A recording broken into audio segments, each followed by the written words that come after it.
잘 쓰면 명약, 또 잘못 쓰면 독약, 스테로이드의 두 얼굴. 약방의 감초란 얘기 들어봤죠? 한의학계 스테로이드면 감초를 뽑으면 되겠네요. 네. 김현진 선생님에게 스테로이드란? 굳이 또 비유를 하자면요. 네. 하고 해야 되나? 너무 극단적인가요?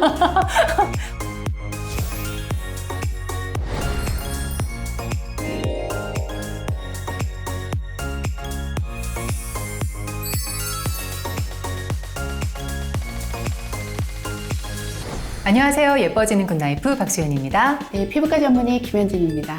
네, 지난번 피부과 약의 오해와 진실편에서 우리 김현진 선생님께서 남긴 명언이 있습니다. 혹시 기억나시나요? 제가요? 네. 네, 뭘까요? 잘 쓰면 명의를 만들고 잘못 쓰면 돌파리를 만든다. 직접 하신 말씀이세요. 아, 그래요? 네. 바로 스테로이드에 관한 이야기인데요. 자, 오늘은 말도 많고 걱정도 많은 이 스테로이드에 대해서 자세히 파헤쳐 보도록 하겠습니다. 자, 매체들을 통해서 우리가 주로 접하는 게 스테로이드는 뭔가 좀 부작용도 많고 좀 무서운 약물이다, 이런 걸 좀 많이 보게 되는 것 같아요. 스테로이드가 정확히 어떤 약물인지 일단 그것부터 짚고 넘어가 볼게요.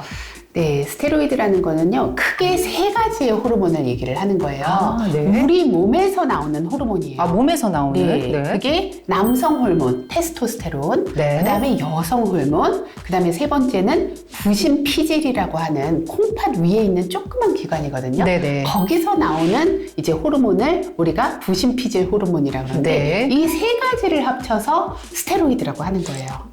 그러니까 화학적인 네. 구조식이 이제 유사하긴 한데, 요 세 가지 중에서 특히 우리가 약물로 많이 쓰이는 게 이 부신피질 호르몬이라고 하는 거거든요. 그래서 요거에 대해서 오늘 집중적으로 설명을 해드려야 될 것 같아요. 일단 피부과 선생님이시니까 제가 물어보겠습니다. 피부과에서는 주로 어떤 증상에 이 스테로이드를 쓰는지요? 굉장히 많은 질환에서 쓰기는 해요. 네. 그런데 여기서 제가 억울하다라는 얘기를 하고 싶은 게 뭐냐면, 네네. 마치 피부과에서만 쓰는 약이다라고 질문을 하셨단 말이에요. 그러니까요. 제가 또 콕 집어서 그렇게 물어봤네요. 하필이면. 네. 절대로 그렇지 않다라는 절대 그렇지 않다는 네. 거. 네. 사실은 이게 굉장히 많은 고용량을 쓰는 게 바로 그 자가면역 질환에서 많이 써요. 네. 이제 자가면역 질환이라는 거는 뭐냐? 이물질이 내 몸에 들어왔을 때 그거를 공격하는 힘이 있어야지 내가 그거를 퇴치시키잖아요. 방어를 할 수가 있겠죠. 그렇죠. 그런데 자가면역 질환이라는 거는 내 몸에 있는 물질인데 그거를 외부 물질로 인식을 하고 막 공격하는 자기 질환인 몸 거예요. 안에서 공격이 그렇죠. 일어나는 현상. 네. 그러니까 그 공격을 못하도록 하는 게 바로 이 스테로이드예요. 이게 면역을 억제시켜주는 효과가 있는 거예요. 면역 억제. 네. 면역 억제 아주 대표적인 약물이고, 그 다음에 염증을 가라앉혀주는데 아주 대표적인 네. 약물이다 보니까 염증이 가라앉아야 되는 질환에는 이제 굉장히 많이 쓸 수 있는 거죠. 근데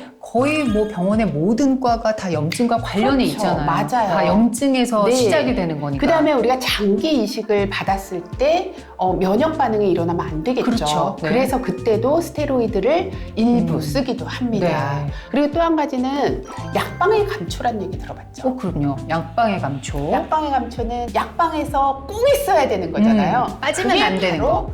스테로이드랑 화학적으로 굉장히 유사한 구조예요. 그러니까 그 감초도 항염작용에 굉장히 탁월한 효과가 있기 때문에 한의학적으로도 많이 쓰이는 거죠. 그러면 한의학계 스테로이드면 감초를 뽑으면 그렇죠. 되겠네요. 네, 네. 네. 스포츠계에서도 네. 스테로이드란 단어가 많이 나오잖아요. 뭐 특히 운동선수들 같은 경우에는 뭐 도핑 테스트 그쵸, 그쵸. 얘기할 때도 스테로이드 네. 얘기 나오고, 그리고 뭐 근육을 뭐 이렇게 또 키우시는 네, 분들이라든지, 이 스테로이드는 도대체 어떤 기능을 갖고 있길래 이렇게 다방면에 다 쓰이는 건가요? 그렇죠. 일단은 그 도핑 검사를 하는 스테로이드는요, 사실은 정확하게는 그 남성 호르몬이에요. 이 남성 호르몬 제제는 근육을 만들어주고 이제 힘을 키워주는 아나볼릭한 이제 종류의 호르몬이라고 하는데, 아나볼릭. 네, 아나볼릭이라는 거는 내 몸을 생성시켜주는 거. 그러다 보니까 이런 것들을 맞게 되면 스테로이드를 먹거나 뭐 하면 힘이 생기는 거죠. 그렇죠. 그 근육이 막 뿜뿜. 그렇죠. 네. 근육은 만들어지겠지만 여러 가지 부작용이 생길 수가 있기 때문에 이제 체육학회에서는 이거를 금지시켜주는 거죠. 네. 제가 역사를 보니까요. 한때는 합법이었어요. 스테로이드가요? 네. 그렇게 해서 다들 이제 운동을 잘하기 위해서 대회 출전하기 위해서 이런 것들을 먹고 운동을 했었는데 이게 운동 선수들이 부작용이 많이 생기다 보니까 이제 금지를 어느 시점에 시켜버린 거예요. 자, 그러면 이제 부작용 이야기를 살짝 언급을 하셨는데 이왕 나온 김에 부작용에 대해서 좀 알아보도록 하겠습니다. 뭐 어떤 부작용들이 대표적으로 있을까요? 그러니까 제일 중요한 거는 스테로이드라는 게 네. 아까 얘기한 것처럼 부신피질에서 나오는 내 몸에서 나오는 거라 그랬잖아요. 내 몸에서 나오는 거. 내 몸에서 아침에 가장 많이 피크로 나오는 호르몬이에요. 네. 외부에서 스테로이드를 자꾸 넣다 보면 네. 부신피질에서 이 호르몬을 만들 필요가 없어지는 거예요. 어차피 밖에서 들어오는데 내가 귀찮게 왜 만들어? 그렇죠. 그래서 안 만들어 버리는 거예요. 그러다 보면 이제 이 약을 먹지 않으면 이제 여러 가지 문제가 생겨버리는 그렇겠네요. 거죠. 만약에 약을 중도에 끊으면 중도에 끊어도 잘 안 만들어요. 안 만들어질 수 네. 있겠네요. 네. 네. 원래대로라면 써야 될 기능인데. 그렇죠. 그래서 여러 가지 문제가 생길 수가 있습니다. 그 대사성 증후군이라는 것도 생길 수가 있고요. 대사성 증후군. 그게 뭐냐면 팔다리는 가늘어지고 배는 불룩 나오는. 이거를 바로 끊어버리면 내 부신피질 호르몬에서 못 만든단 말이에요. 네네. 그래서 용량을 서서히 조금씩 끊어야지 내 몸도 적응을 해갑니다. 적응할 시간을 줘야 되네요. 그래서 이제 환자들이 나는 증상이 다 좋아졌는데 왜 나는 약을 계속 먹어야 되냐라고 물어볼 수가 있거든요. 네네. 근데 그게 아니라는 거죠. 내 몸에 적응기가 필요하기 때문에 서서히 끊어야 된다. 확 끊으면 그래서 안 되는 거네요. 그렇죠. 네. 그러면 리바운드 현상이 나타날 수가 있기 리바운드 때문에 현상이요? 네. 갑자기 이제 확 심해지는 거. 오. 그래서 서서히 테이퍼링해서 끊어야 된다. 대사성 증후군이 일단 대표적으로 생기는 부작용이고 네. 그 외에 또 다른 부작용이 또 있을까요? 뭐 골다공증이나 골다공증? 그 대퇴골의 무혈성 괴사라는 거 들어보셨어요? 무혈성 괴사요? 피가 그렇죠. 그 나지 않는 대퇴골이 건가요? 있는데 네. 혈관 공급이 되지가 않아서 아. 뼈가 괴사가 되는 거예요. 괴사요? 네. 되게 무서운 질환인 거죠. 그것도 스테로이드를 장기 복용했을 때 생길 네. 수 있는 거기 때문에 주의를 해야 된다라는 거예요. 피부과에서는 이렇게 흔히 볼 수 있는 부작용은 사실은 아니에요. 그러니까요. 피부과에서는 오래도 쓰지 않고 그리고 네. 다량으로 뭐 네. 주입하지도 않기 그렇죠. 때문에 간혹 가다가 이제 어른들 중에서는 맨날 스테로이드를 달라고 조르시는 분들이 있기는 있어요. 아니 왜 조르시는 거예요 그분들? 효과가 빨리 나타나고 드라마틱하게 좋으니까. 오. 근데 이런 부작용들이 있다고 설명을 해도 막무가내로 달라고 하시는 어르신들. 그러니까 이게 극과 극이에요. 이런 부작용들을 모르고 막무가내 달라시는 네. 분들이 있고 또 젊으신 분들 정보가 많은 경우에는 꼭 썼으면 좋겠는데도 무조건 스테로이드를 거부하시는 분도 있고. 그렇죠. 겁나니까. 네. 그러니까 그런 것들에 대해서는 좀 의사를 믿어주고 판단을 신뢰를 해주셨으면 좋겠어요. 네.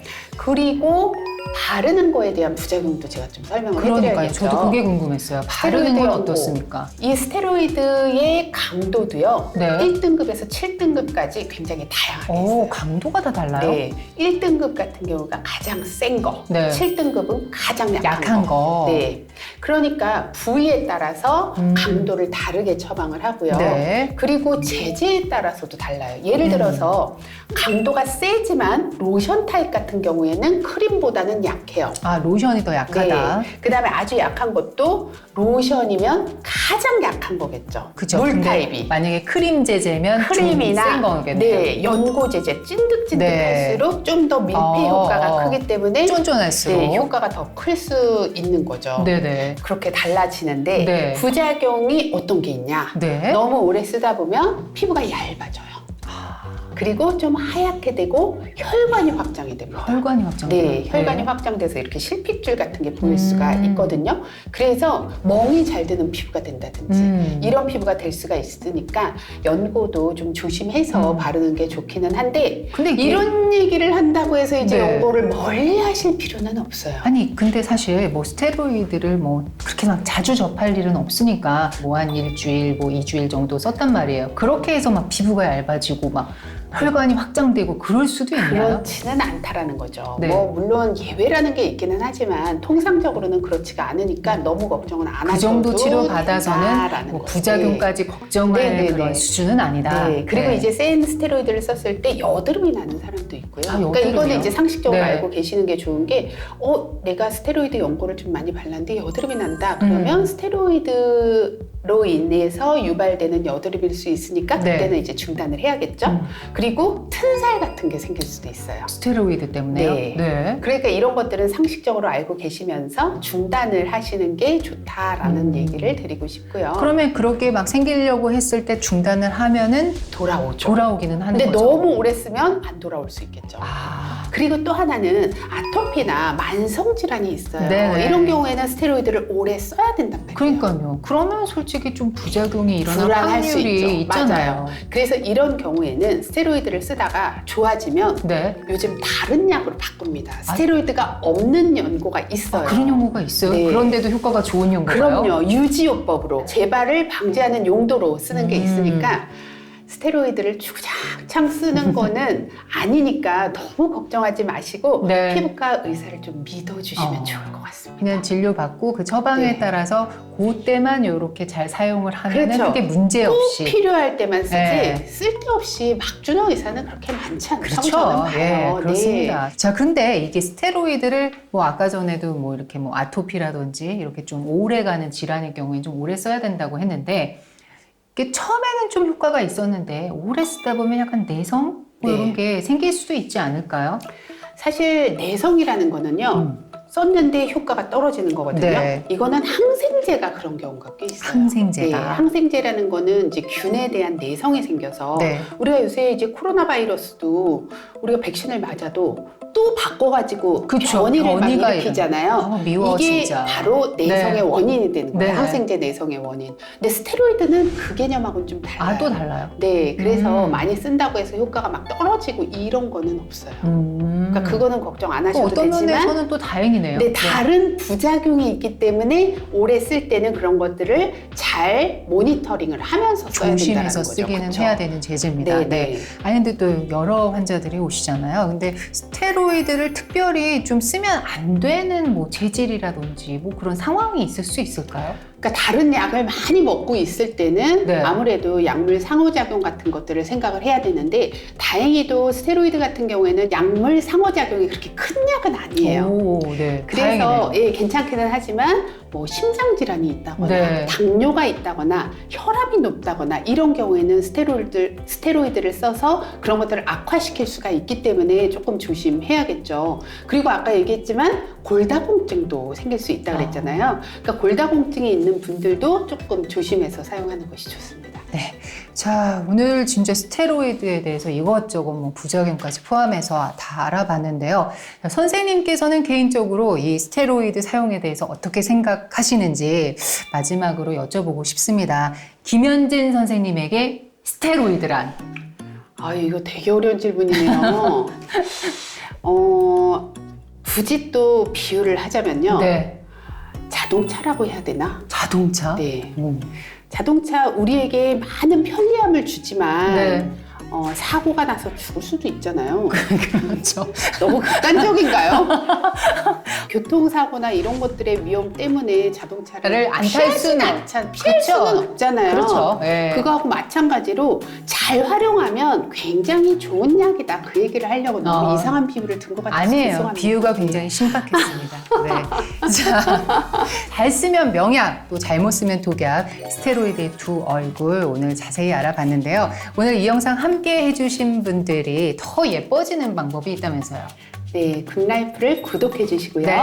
좋아요, 알림 설정 해주시면 됩니다. 네. 자, 예뻐지는 굿라이프에 궁금하신 점 있으시면 언제든지 댓글 남겨주시고요. 저희는 다음 주에 다시 찾아뵙겠습니다. 자, 여러분, 예뻐지세요.